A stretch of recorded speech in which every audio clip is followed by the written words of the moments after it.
यह है एक कप सिरप और इसको पीने से आपकी जान भी जा सकती है।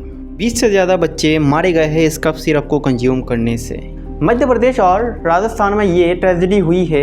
एक छोटी सी कप सिरप और 20 से ज़्यादा बच्चों की ज़िंदगी ख़त्म। उस सिरप में मिला था डाईइथाइल ग्लाइकोल, जो कि एक इंजन कूलेंट के तरह यूज़ होता है। पेरेंट्स सोच रहे थे कि बच्चा सर्दी खांसी हो गया ठीक हो जाएगा, पर उन्होंने अपना बच्चा ही खो दिया। ईशान फार्मा जिन्होंने ये एक सिरप बनाई थी, उन लोगों का लाइसेंस अभी कैंसिल करा दिए गए हैं तमिलनाडु गवर्नमेंट की तरफ से। अब सवाल गवर्नमेंट से है कि टेस्टिंग एजेंसी कहाँ थी? हमारी जान क्या इतनी सस्ती है? उन बच्चों का क्या कसूर था? आवाज़ उठाओ ताकि फ्यूचर में किसी माँ बाप को ये तकलीफ़ झेलना ना पड़े। धन्यवाद।